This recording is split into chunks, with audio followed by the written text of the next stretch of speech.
Hi, it's Kirk. It's another edition of Helix Studios Today. One of the veterans, one of the guys you've watched for years. It's Aiden Garcia, who's also Mr. August 2022 of the Helix calendar, which you can buy now at helixstudios.com. Hello. Welcome to Helix Studios Today. How you like your August shots? You pretty happy with them? I think that's actually one of my favorite photos taken so far. Yeah. Within Helix. So honestly, yeah, ate it up. It looks good. It does look I hope good. everybody enjoys it. All right, I counted them up as we record here. How many scenes do you know off the top of your head you've had with Helix? I do not. 57. Really? 57 is how many you've had. Okay. Because you go back, you started with like Joey Mills and stuff back, even pre-Joey Mills, weren't you? Right. So let's go back in time when you started back in, what was it, 2015, I think? 2016, I'm pretty sure, yeah. 2016. What motivated you to come and do gay adult entertainment? I knew I had a big dick. So That's- I was like, I can at least do something with this. And it was crazy because I told myself, I was like, I would be a hypocrite if I don't do this at least once. Yeah. And so when I tried it, it was crazy that it all worked out. And now we're here 5 years later, Well, you were with Helix, did a lot of the hot scenes, then you were away for a while, and now you're back. What happened when you were away? What was that time frame? It was just a lot of trying to figure out whether or not I wanted to choose this over something else. And eventually I just felt like it was better for me to do this than to choose what the opposition was. Do you want to reveal what that was, or you want to keep that as a mystery? No, it's really fine. I was just with somebody at the time, and they didn't want to continue doing this anymore. And I was like, okay, well, I'm going to respect and follow you through that process. But then after a while, I was like, this is not what I want to do. I don't want to work a regular 9-to-5 job. Right. I enjoy the lifestyle that I was creating for myself. And that's when I knew I was like, I'm sorry, I can't do this. I'm going to come back and do what I want to do. Isn't it great when you can make a living with your lifestyle? That's what Travis Stevens told me. And I thought that really makes a lot of sense. If you can make money just being who you are. Right. Exactly. And I wasn't doing that when I was giving this up. And now I feel like this whole thing has become such a even more lucrative opportunity than what it even began with. Do you have an OnlyFans now? I do. And what is your Twitter handle? Because it doesn't relate to your name. It's a little different.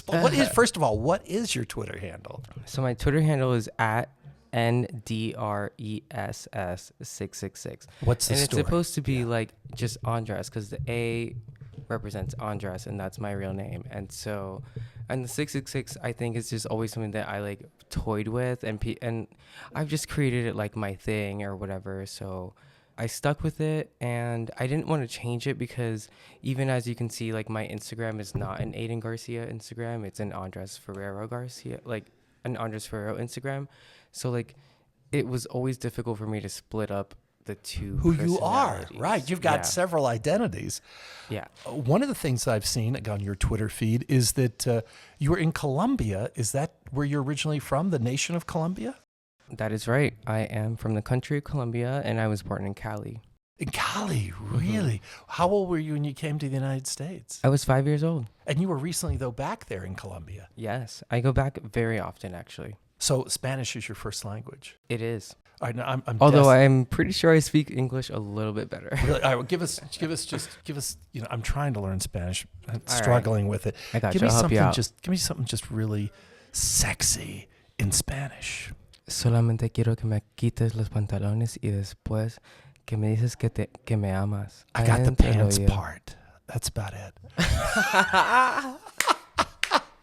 Love that. Okay. All right. Well, you're learning something. You got it going on. Oh yeah, I'm trying. I am trying. I went to Michoacan. I tried. Okay. Not very well, but I'm trying.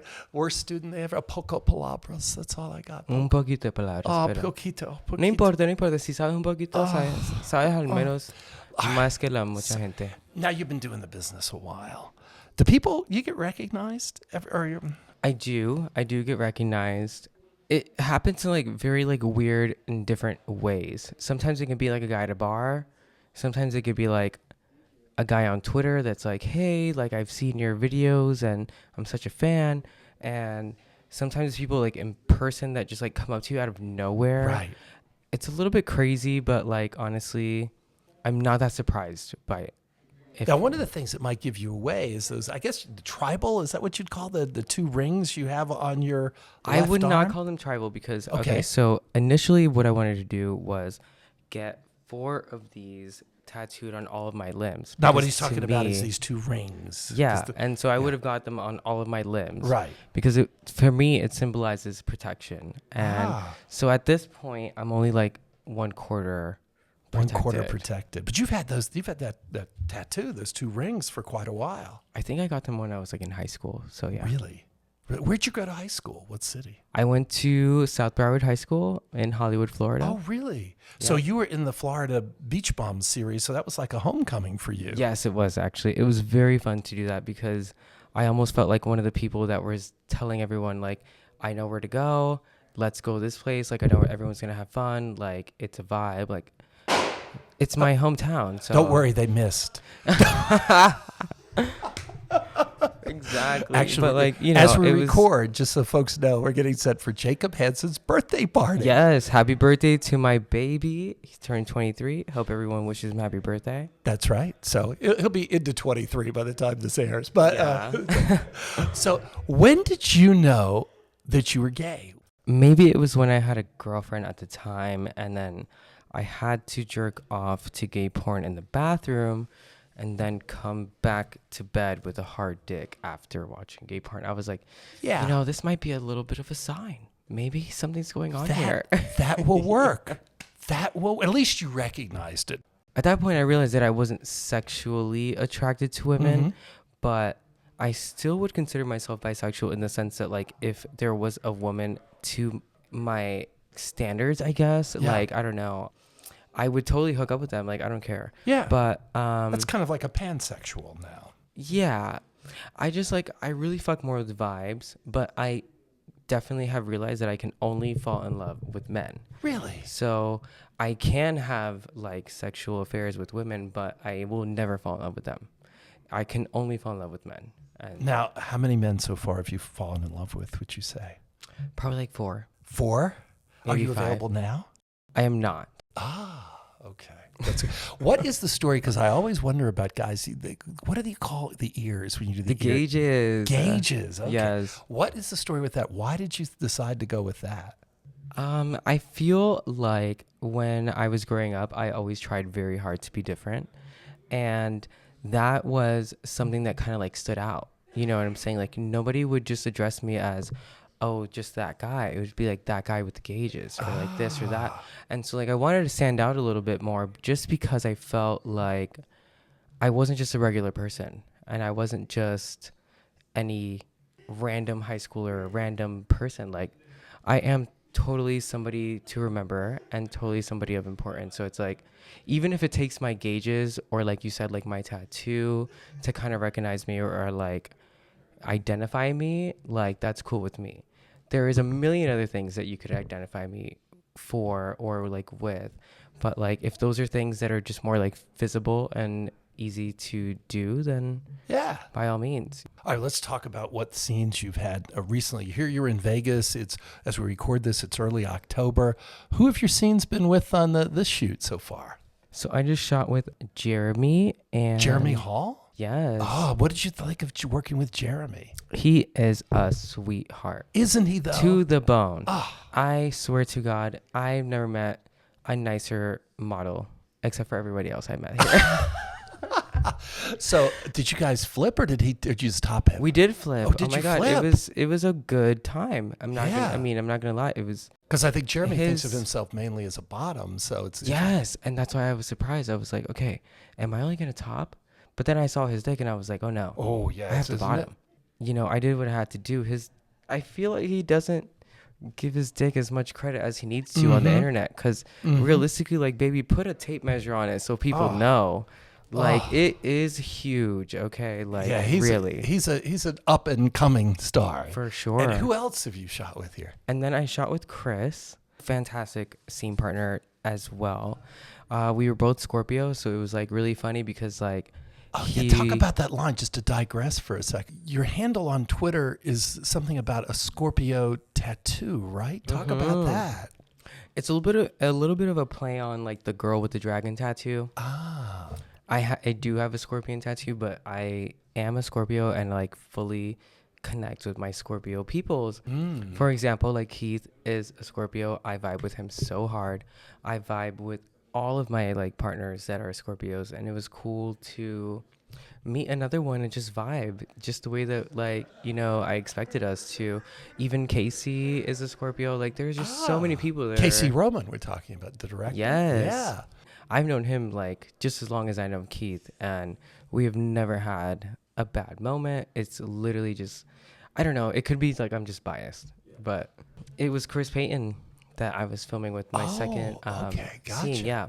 So tell me about him. It was great. He came off as very shy and very like, I don't know how to do these things. I don't know how to do this. I don't know how to do that. And I'm just like, you know what? Just hold my hand and I will get you through this. Now, like, did you guys flip too in that scene? We did not, but I thoroughly enjoyed like just bottoming because I don't get to do that very often. I really kind of wanted to show out it a little bit, kind of just say like, you guys just want to see me bottom? Like I can do that effortlessly. Now, from what I understand, is that the bottom really is the one that has the control in the scenes as far as determining when they come and in what position they come. Is that right? I would say that's right, but I think it's also a lot of both of the people's comfortability levels, because if a bottom is going to say like, I can only come and upside down doggy, then the top is not going to be like, okay, I can deliver that, you know, or maybe they can, who knows? It really is a matter, like we do talk about these things like where people have an idea of how they want the scene to go, but realistically, like the models will say like, okay, like that doesn't really work for me, but I can do this, and then we will, you know, adjust. How much does Alex and Casey, the director and producer, have control versus how much you as the talent has control of the scene? I would say it's 50-50.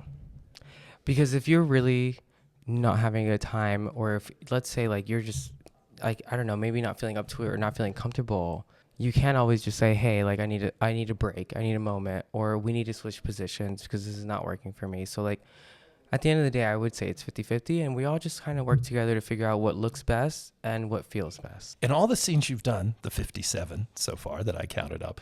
Don't ask me which one's my favorite. You don't? All right, fine. We won't do that. But have there been instances where the top, this would be, I've said before, this would be one of my great fears. Oh my God, I'm coming too soon. Has there been a little premature action in some of course, scenes? Of course. Actually, just the one with Chris Payton, his dick curves like in a way where it just kind of hit my prostate, and we were just doing doggy.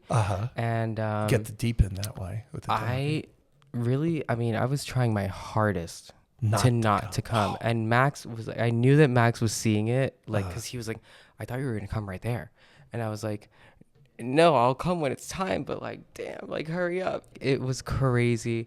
But this was like a few years back, I think, with birthday party. I think with Josh, his dick just kind of hit the right way, and I was just like, I think I Brady. actually did come prematurely, and I try not to get out of character, but it all ended up working out, and that was amazing, you know, to say the least. But well, I know he's just walked in to watch you talk here. Keith Miller walked in. What is your love you, Keith? What has just since he's right here? What has been your thoughts of working with Keith for 6 years now? Well, first of all, love you to death. Could not have imagined working for any other company, period. And at the end of the day, Keith has been nothing but an amazing friend, an amazing boss, a supportive person, literally just the best person that somebody can ask for. Not only, and you know what it is, to like, for me, really, it's, you can text Keith about anything and not make it feel like, can I text my boss this? Like, he will kind of like resonate with you no matter what it is, and offer his kindness and his help if he can. And how about you mentioned Max? How is it to work with somebody who was a performer? I love working with Max. Why? Because he gets it. He's been behind the camera. He's been in front of the camera. He just makes it so easy to film. Now, you didn't have an issue with his cat jumping up in the middle of a scene, did you? Maybe we had to yell at a cat or twice. you know, here and there. I shot a podcast or recorded a podcast at his house. It's like the cat is everywhere. That's great. All right. So I'll wrap up with what are your most memorable. Now, you've topped, you've bottomed, you've done it all here. And you're a delightful guy to interview, too. Thank you. You got a personality that shines through. Thank you. You. The scenes you've done with a laundry list of talent, it's like every gay man's dream to do it with all these people. You don't have to name names. Any of them you wouldn't want to do it with again? Oh, gosh. You know what? No. Really? Because even if I had a bad time, I'm pretty sure I taught that person something. Because it wasn't me that was having a bad time. That's a great way to look at it. Just to wrap up, can you think off the top of your head? Now, you just mentioned with Chris and Jeremy, the couple of new scenes you did. I can't wait to see them. They seem super hot. They're going to be very hot, please. Ooh. What stands out of your illustrious career here with Helix as something that when you're my age, that you'll still be remembering and thinking about fondly? It'll probably be all the friends I made. Really? Because they're all just about my age. And at the end of the day, like, no matter where we go from here, it's not like I don't have your fucking number, bitch. I'll text you 20 years later and see what you're doing, you know? At the end of the day, like, that is what I love. Meeting so many people, regardless of where we think we're all going or where we are going, we are still friends. Because I'm not the type of person that you meet and I consider you my friend and then just like ghost you or something.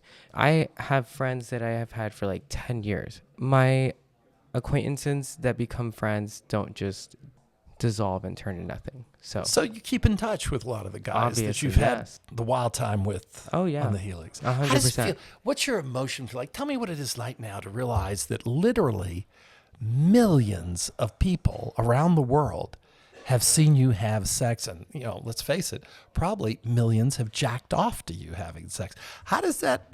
What's your emotional feel about that? It makes me feel accomplished because that's what I wanted to do. And at the end of the day, if it's what I got done, then I'm happy about that. Anything else you'd like to add? You've been such a delight to speak with. Thank you. Likewise. And I hope before we go, what do you see between now and 30? I see a lot of saving money so that I could probably figure out how the fuck I'm going to have children. I'm sure there's some delightful surrogates waiting to help you. I'm sure I do have a couple lined up. So do you really? Yes. Where's home? Is it still in South Florida? You travel? No, now I live in Arizona. Do you? Okay. Yeah. But I just moved there. I just got like my first year there. But I had been living in Florida for 20 years. It was kind of crazy. I do plan on moving back to Florida, but I also just plan on having homes in different parts of the country. Because I got to ask you this too, because it's something that I think Americans especially, and of course this podcast, people can listen all over the world, but a lot of Americans, they're afraid to go to Mexico. They would be afraid to go to Colombia. And everywhere is scary. You should be careful no matter where you are, whether you're in Texas, whether you're in Oklahoma, I don't give a fuck. You can get robbed anywhere, you can get mugged anywhere. At the end of the day, it's just about what you want to experience in that country. If you want to be there for the beauty of it, if you want to be there for the architecture, you're experiencing a lot of different things. You're not just going to the nightclubs, you're not just experiencing like a bunch of people around you potentially. I would just say don't be so fucking scared. The whole world is scary already. Don't scare yourself more. And I have heard that Cali is a beautiful city. It's gorgeous. Are you kidding? How much time did you spend there this summer? I spent about 2 weeks maybe in Cali, and then I spent 12 days just recently in Medellin. Did you bring a couple of the other Helix talents with you? I brought just one little special one, yeah. Anything else we didn't cover that you'd like to add? I would just like to say, rest in peace, Alex Riley. I miss you every single day, and I love my Helix family, and nothing can ever replace us no matter what.